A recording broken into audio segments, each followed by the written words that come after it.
welcome to Insights from Elsewhere.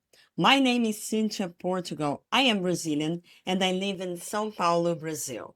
I'm the growth director at Insight Platforms. Insight Platforms is an online media business that helps researchers find new tools, learn how to use them, and see what's coming next in the industry.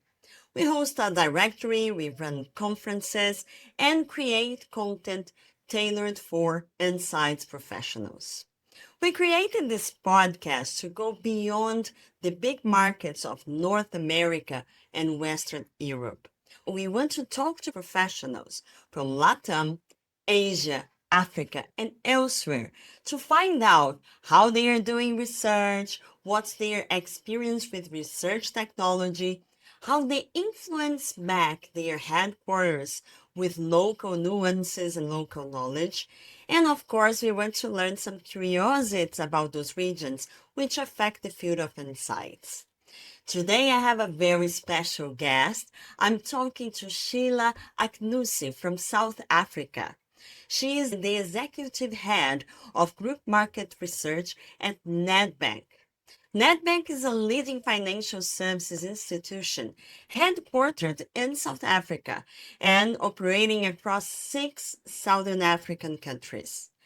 With over 2 decades of experience spanning through financial services, insurance, and FMCG sectors, Sheila is a seasoned professional, not just in market research, but also in business and marketing strategy. In her current role, she sets the vision and the strategic direction for market research across the Nedbank Group. She drives insights that inform business decisions and consumer-centric innovation. Her work reflects a deep commitment to elevating the role of research in shaping Africa's financial landscape. Thank you so much for joining me today, Sheila. It's a pleasure to have you in the podcast. Thank you, Cynthia, for having me. I'm truly honored to be here. Let's start by telling me about your journey into market research. How did you Great. get here? That's an interesting question. I think, like many young people, when you finish university and have to figure out what you're going to do with your life, you have some grand ideas. Sometimes they're quite focused and sometimes they're not. I was one of the lucky ones who ended up joining banking graduate program at one of our competitor banks back in 2005. And I had the opportunity to explore various spaces within banking and ended up in a team called Service Measurement, which essentially was the team that looked after CX measurement for the bank.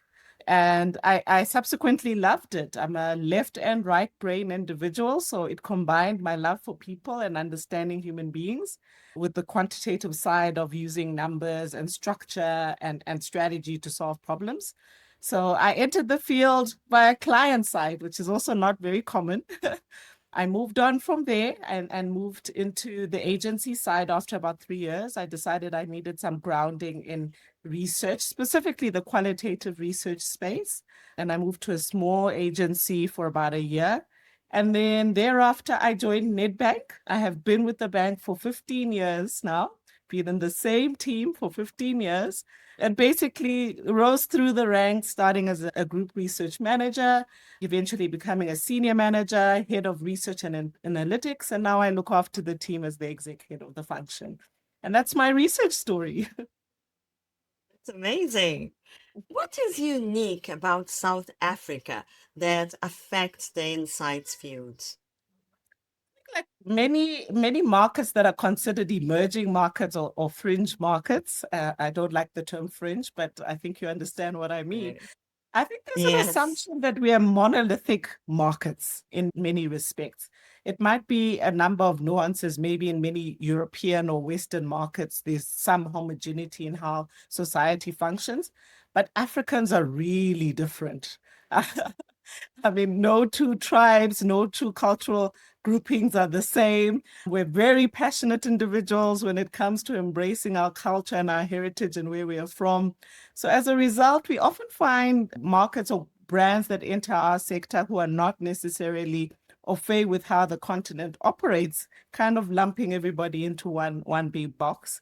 Where I sit in the SADC region, even though we are in one particular region, we are 5 different countries that we operate in currently, including our head office, which is in South Africa. And we're all different, be it from our cultural interests, our musical interests, artistically, how people and societies engage and move and behave together. We're all different. And I think that's the one thing we can't take for granted. Sometimes when we're trying to do things at scale and trying to look for efficiencies in how we conduct our research, we might want to look for the economies and scale in the wrong places, which is grouping all of us together, but we're not the same. Can relate to that.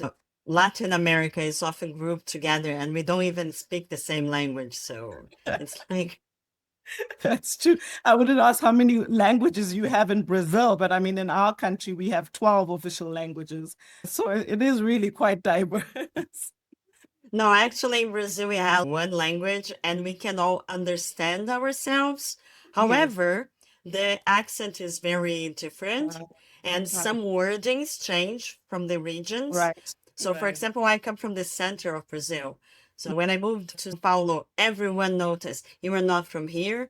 And some of the words I used to describe things, they were Yes. incorrect here. Yes. But it's not something that blocks communication. It's just funny. It's just noticeable. Yes, it's noticeable. Amazing.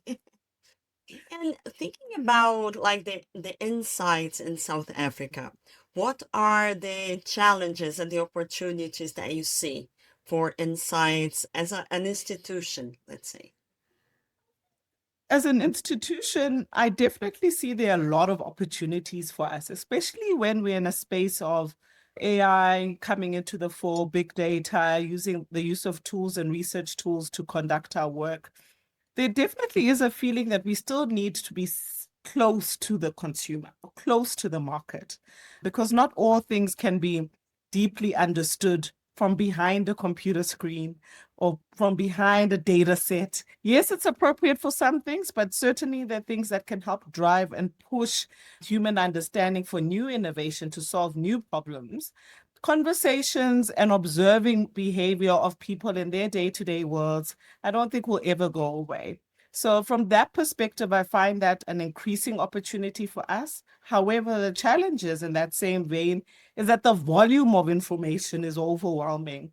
At times, we are often pressed as the team to kind of triangulate and make sense of what's going on in the world and simplify and crystallize very complex movements and trends and things that are impacting our day to day, and also do this at pace.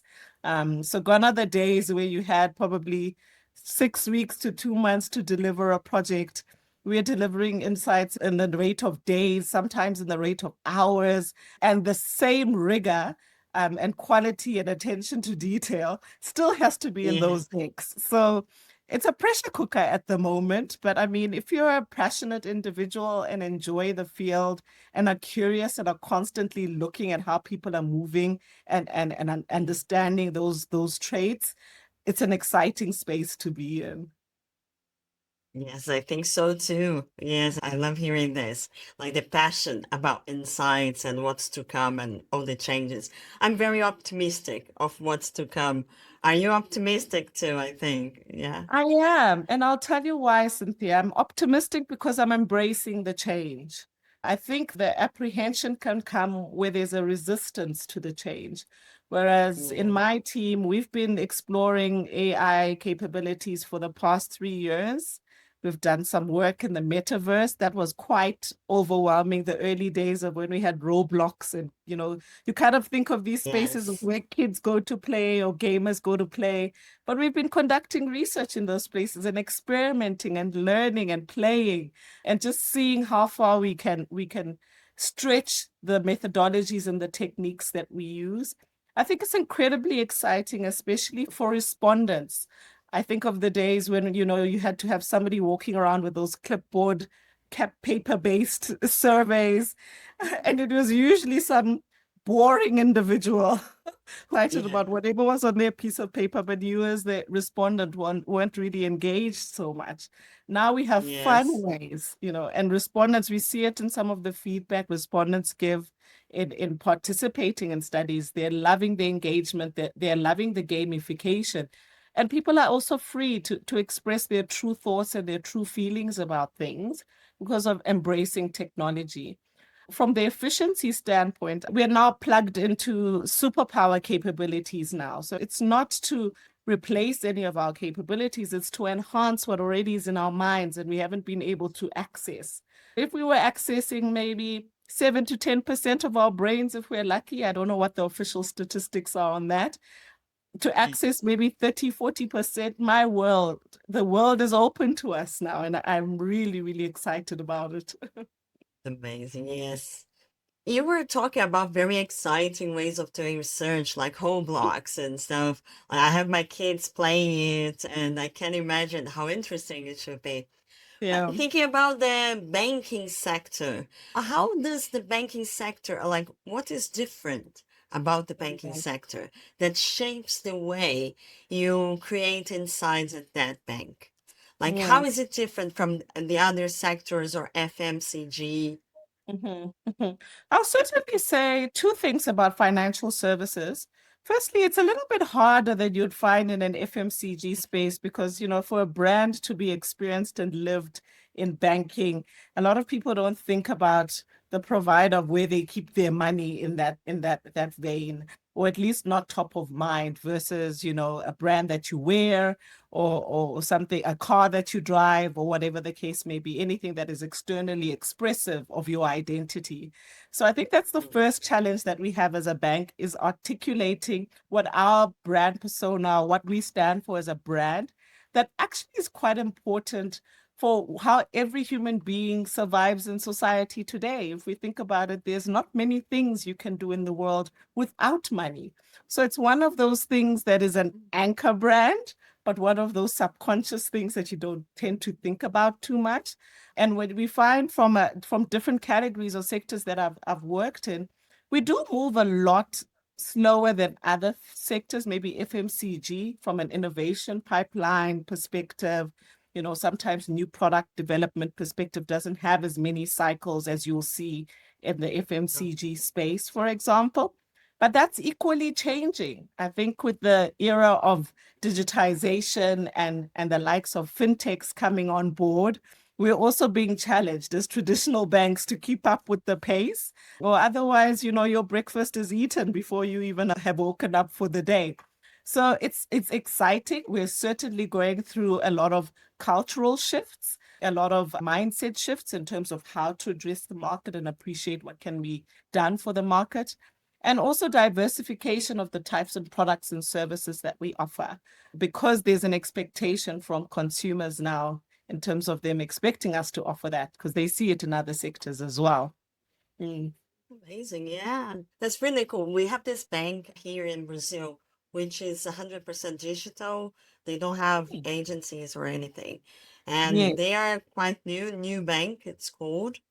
yeah. And it really changed the way banking works in Brazil as well, because they went through all the barriers for the traditional banking Mhm. and tried to avoid all of them. So Absolutely, it's absolutely. a real case study Yeah, from our, your yeah. market as well. I think we have new bank here, if I'm not mistaken, or a variation of them. We call them neobanks in South Africa.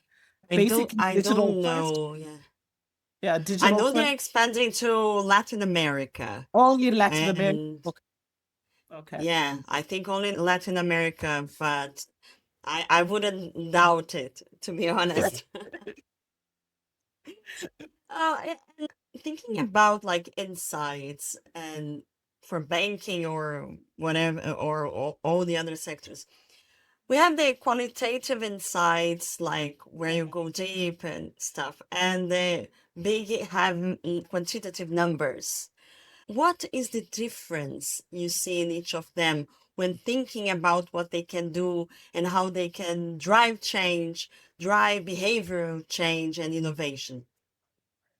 That's a great question. And I think it links back to the key points I addressed around big data and the convergence of lots of technology driven solutions from a research perspective, which have tended to gravitate towards more quantitative data biases.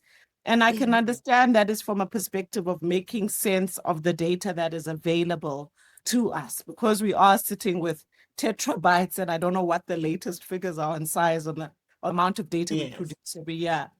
But as a quali by heart, I am quite connected to and passionate about understanding behavior from a day-to-day living perspective. We saw a lot of changes and shifts during COVID.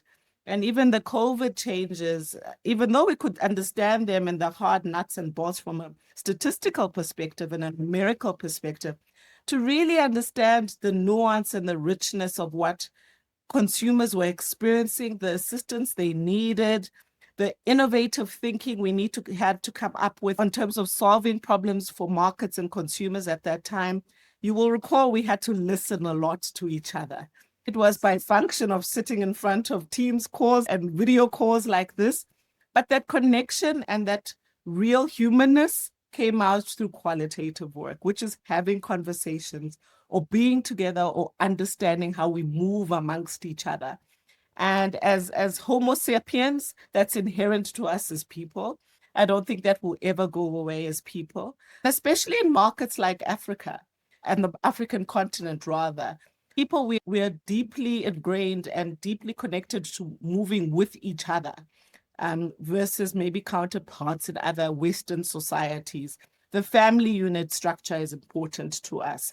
Your impact on society is important to us. All of that features in how we identify ourselves as Africans.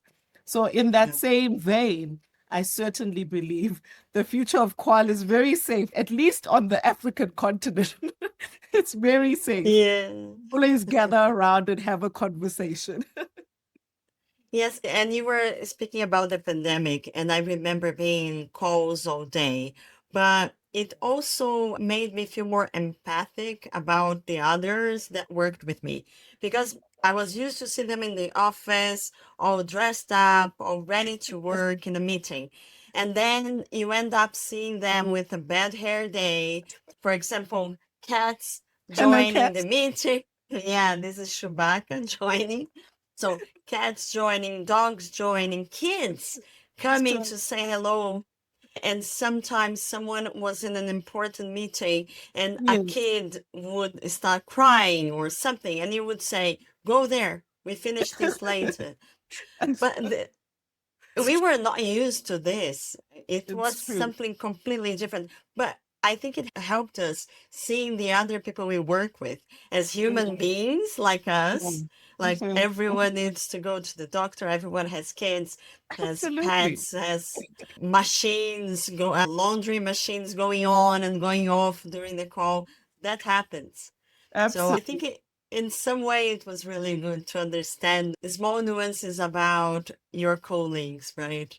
Very important. And I think to add to that, it just added a layer of authenticity in terms of how we showed up as individuals and team members. Yeah. And that vulnerability enabled people to work even better. I feel like there was not necessarily too many guards up with people. You know, you could be really real about what you're capable of or the assistance that you needed at the time.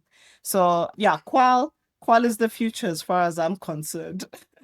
Yeah, I agree with you. Actually, I have one thing because my next question is what other markets or headquarters get wrong about South Africa? And I Mm, need to tell a story I told you yesterday. When I went to South Africa, I had this job, I think it was early 2000, and as the person booked my flight, I had to go to Research International at that time mhm, mhm, in South Africa, and it was based in Umhlanga, which mhm. is next to Durban. Five But hours. they booked my flight to Johannesburg because the answer that I got when I asked why it was like, ah, it must be very quick. You just get So, a car and go. And it was 5 hours distant. So I had to get another plane like one day before the trip to go Yeah. to Durban and then get a car to go to Michelanga, which was like 1 hour or so. It wasn't that close as well. Yeah, especially So with yes. And I'm like, okay, this is the first time I have a wrong experience to tell. Someone yeah. really thought that South Africa was really small and I could go by very easily from one city to another. That was the biggest mistake. But how about you? From Yeah, your experience, what do from my people get experience, I'll wrong? about my own experience, actually, something that I must remember myself being on the continent. So it doesn't only happen when you have individuals doing work from externally from the continent onto the continent. I had this experience probably about a year and a half ago. I had to do a project in Lesotho, which happens to be one of our markets. And the Yeah. study was happening across all of our regions in the SADC area. And we were conducting focus groups. I was attending via Teams, and then, all the respondents are in the rooms, and all the other markets have been moving along smoothly. You must understand, we're talking about financial behavior. We're talking Yeah. about how money is managed in the home. And in most of the groups, we had mixed gender. It wasn't really a thing, it wasn't really a problem until we get to Lesotho. Lesotho, for some reason, the respondents wouldn't speak. And I kept Oh my asking God. on the side, I was asking the moderator, what's happening in the group? Is it my sound? Am I not? Is it me? Because I'm not here. You're asking questions, but I'm hearing nothing from the audience. Everyone is kind of just looking at each other. First, we assumed, okay, maybe it's a language barrier because, again, we have 12 languages, including sign language. The individual who was moderating the group spoke a form of Sotho, which was, I think, Northern Sotho. In this area, they spoke Southern Sotho. So we thought, okay, it's a language barrier. We bomb that first group, fine. We find the right moderator. We start the process again. Same thing happens. The group is bombing. And we're trying to, I just couldn't figure it out until I asked the moderator to just maybe take one of the more expressive respondents aside and ask, what is the problem? Why isn't anyone willing to have this conversation? And we discovered that in Lesotho, there is a gender sort of respect dynamic that the male and female dynamic do not discuss money matters in front of each other in groups of people. And we My just took it God. that this was going to be okay. So the respondents, yes, they wanted to give inputs, but they were just not feeling comfortable talking amongst each other with the different demographics in the room. And that was a huge learning for me because we've come from far, but we also take certain things for granted in thinking it will always work wherever we go. Oh my God, that's an amazing experience. And when you talk, I would assume the difficulties about doing research about money and stuff. I can see Mm. that, for example, in Brazil, it's a taboo. You don't ask someone how much do you make, or it's Yes. really hard in research to ask what's the income of your household. You have to Yes. ask in ranges or try to Absolutely. make it work. I lived in London, and when I got there, I remember money is not a taboo. And then I remember people asking, how much do you make a year? And I would just freeze and look like, you want to know money? Why? Absolutely. Why do you need to know money? I don't know. So this should have various nuances across the world Absolutely. when you talk about finance. It's really funny. Mhm. You talked a bit about like Roblox and gaming. Do you have any other experience with like technology and tools and platforms for research Yeah, technology and insights? yeah. So part of our day-to-day research suite and toolkit today is using conversational AI chatbots. We Mm. find they're quite inept in adjusting and responding to the respondent in a style and a fashion that makes sense to the individual. And it essentially helps with getting those insights at scale that we've been looking for. So That's one of the ones that we use regularly today is conversational Gen AI research chatbots in a lot of our qualitative work that can equally quantify within the study. So it really is a superpower. And then we do a lot of trend work as well. So sort of the strategic forecast, foresighting, trend analysis looking at what's coming around the corner for the organization. And those would be the two main things. Part of our portfolio is to do research experiments and innovation, to trial new methods to bring into the organization. And using synthetic panels is something that I've been dabbling Okay. with of recent months. It's a little bit tricky. It's not as clear cut as a traditional respondent. And, when you're dealing with financial matters and especially things that have Yeah. to do with brand perception, you really need to have understanding of what the real consumer thinks in that context. But we're always open to trialing new things and new ways of doing work. We have a lot on the pipeline in terms of what's coming up. The agencies are working really fast to adopt and embrace this change. It can only be positive if we use it responsibly. What are the challenges? Because if you say use responsibly, there might be some challenges there. What are they? Yeah, I think definitely over reliance on the AI from the perspective of it being the be all and end all for your research matters and approaches is quite dangerous. I mean, we know the LLMs are being built as they're learning as fast as they can, but we also have to be conscious about the inputs that are going into the LLMs. So in the work that we do, it's kind of used as a buffer and a steer, but common sense must always take precedent whenever making any judgment calls on when to use AI in that space. Also, to respect the privacy of respondents. In many instances, we're having to think about it from a governance perspective. Do we have to start to declare where we are using respondents' data from an AI perspective? It's not as easy as just pulling in the information, plugging it into an AI, and off you go. So there's some steady steps that have to be made. But as far as optimizing your brain thinking, that's where I think a lot of the appropriate use cases for it can be. But be careful when you're starting to look at cultural nuance, where it's starting to look at emotive drivers for behavior, because those are very, very deeply entrenched scientific constructs and psychological constructs in many respects that must be handled with respect. Yeah.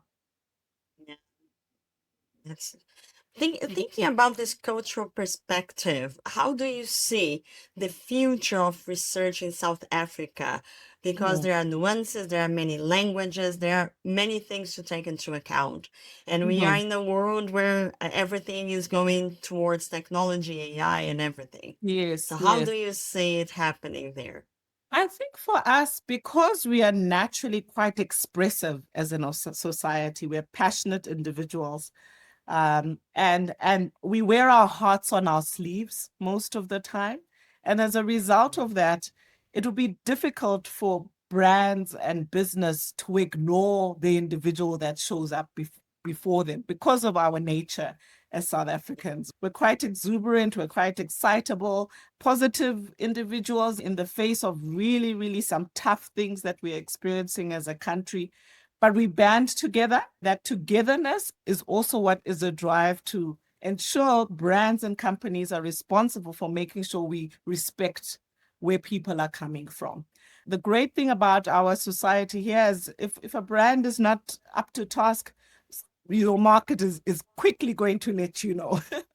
we we we Really?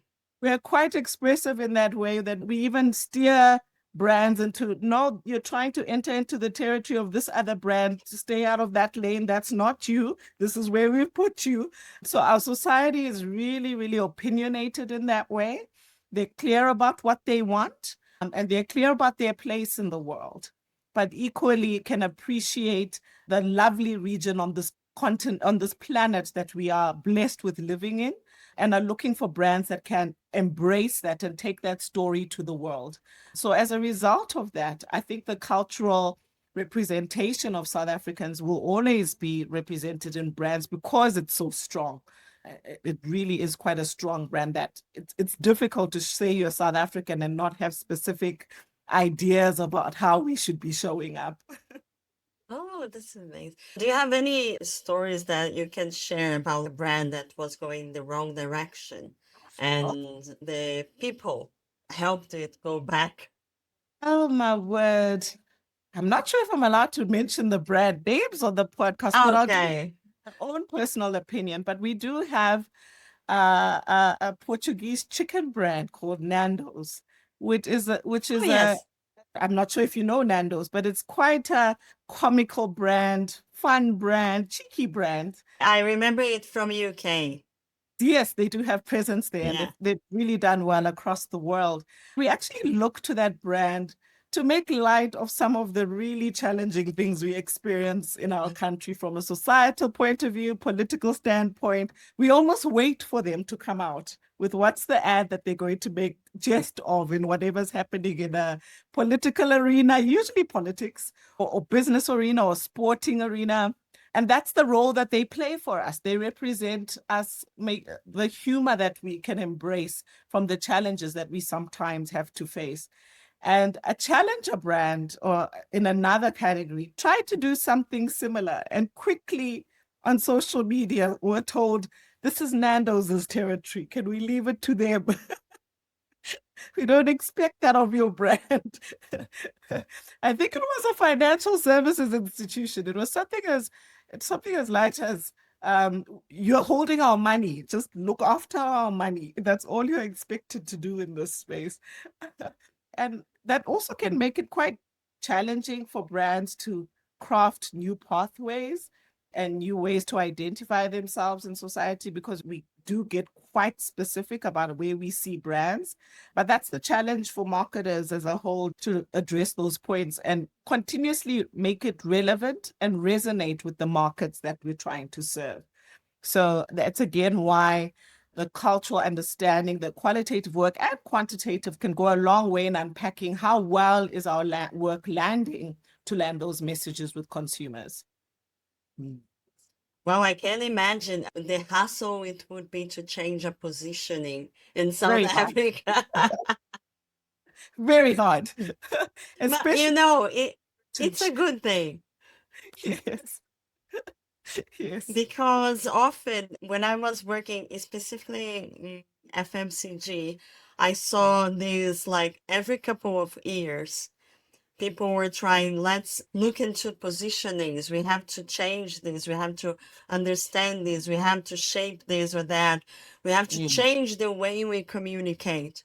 Mm. And what I learned in all those years working in the companies that did this kind of changes Mhm, is that mhm. lack of a consistency don't do any favor to the brand.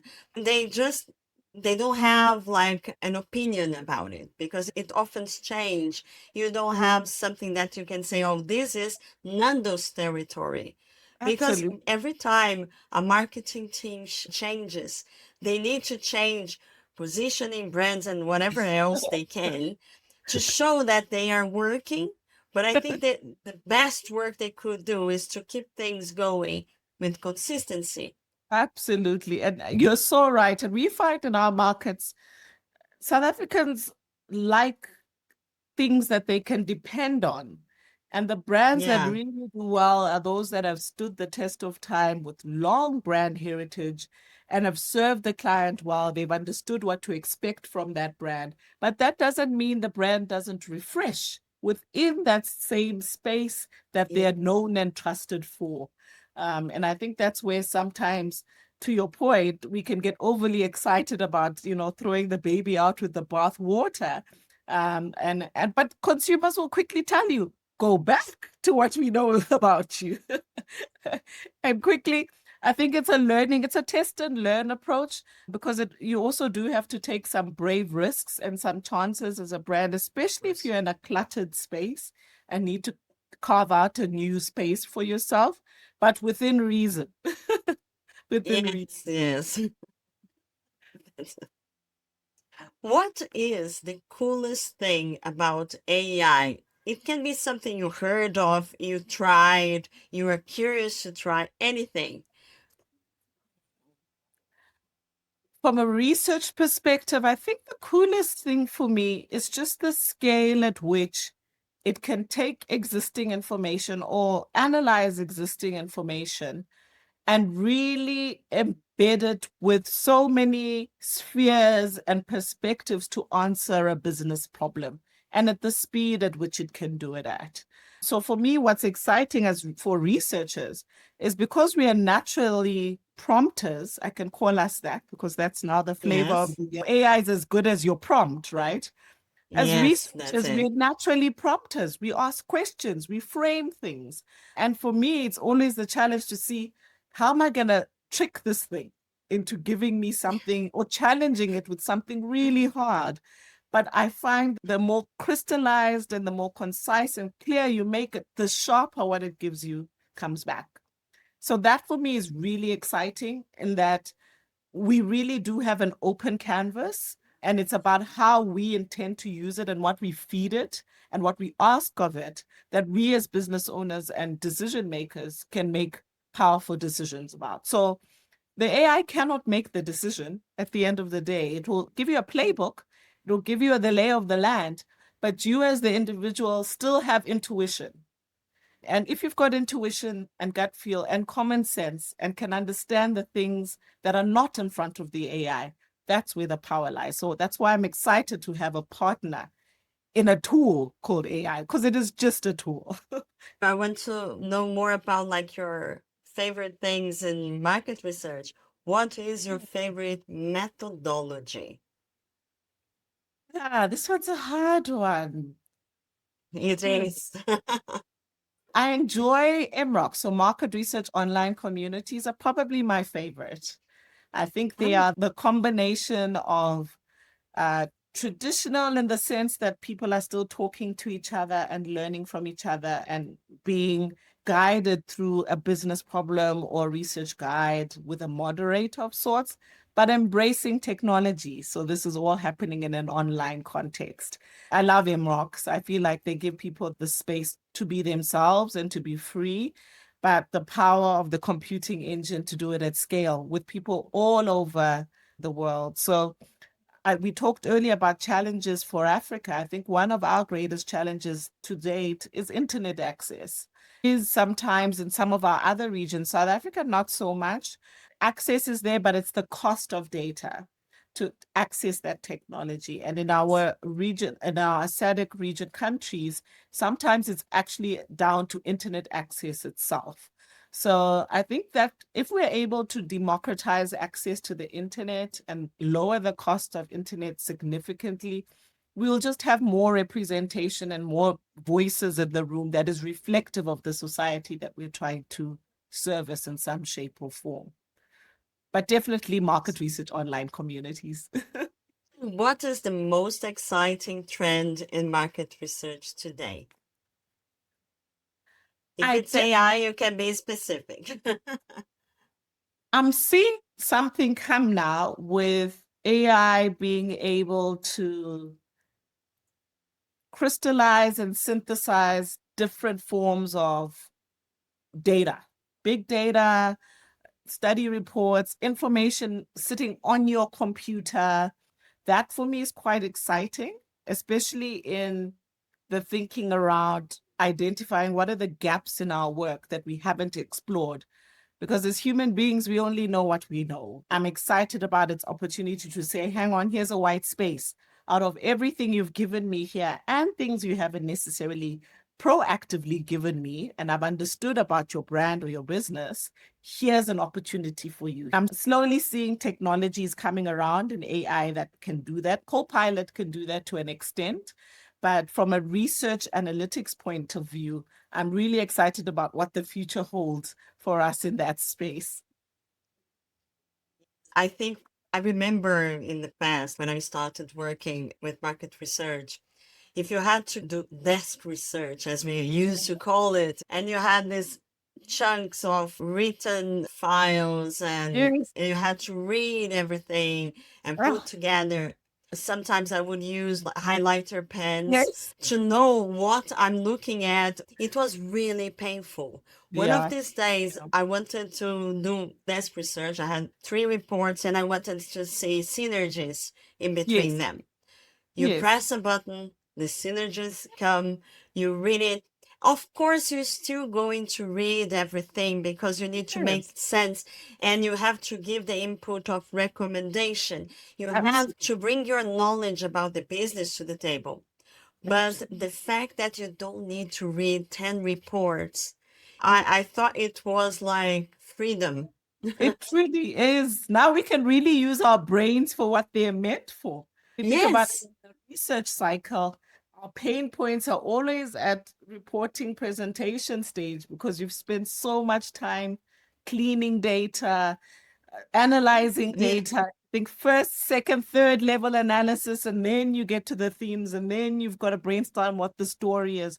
All of that is condensed now. We can actually use our minds for what it should be, which is to help business make sense of the dynamics and really put down strong recommendations that help the businesses move forward. So I think it's more of a challenge to us, to be honest, in terms of saying, the value that we can bring has to be beyond the collection of the information. It has to be, how yes. do you help us take this forward? Yeah, I remember working in agencies. I would never have time to give like a very good and deep recommendation because it was late night and I had a Yep, presentation next day. And I yep, spent the whole week trying to put a PowerPoint together. And absolutely. then I moved into the other side, the client side, and I was like juggling with briefings and Yeah, receiving reports. yeah, And I couldn't just sit down and read like the five reports that I had on my desk all at once to make sense of them. it's So true. I would think that if it was today, I would be much happier and I could do much more Completely. things and focus on the business and what the business needs to learn. Absolutely. Because I remember doing like reports of 300, 400 charts. Oh, And because people were like, did you see any difference between people from 20 years or 30 years or this or that? And now we can actually look into this much quicker and much more efficiently.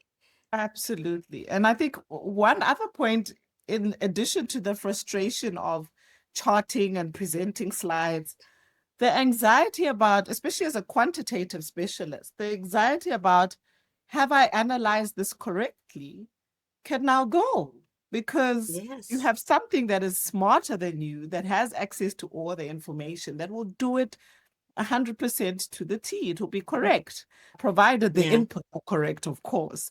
But I can Yes. remember, like, junior days as a junior researcher, having so much worry and fear that, have I done this correctly? Did I miss something? You check with a colleague, and then, you can find, especially in the banking sector, it happens. We have really smart, intelligent people who can spot a variance of My 0.37 and figure out that your aggregate number is incorrect. And you're like, how did you do this? You've just seen one slide. So, I mean, the fact that we can normalize all of that and it no longer has to be an issue yes. for everyone just means we can embrace the more important aspects of our work. Yes, I absolutely agree. What Yeah. would be your piece of advice for someone starting a career in insights today? I'll start with what I always tell young individuals: stay curious, learn as much as possible. Don't say no to anything that is going to expand your thinking about your field of work and beyond.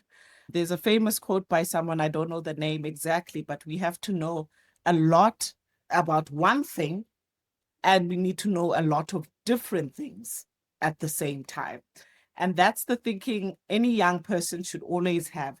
Know a lot about broad topics, but know a few things quite deeply as well, in order to find your niche and find something that really makes you tick and excites you to wake up every day and be enjoying work and enjoy the gift it is to go to work. As a researcher, If you're a people orientated person and like to understand human beings and why the world is the way it is, you're in the most exciting field.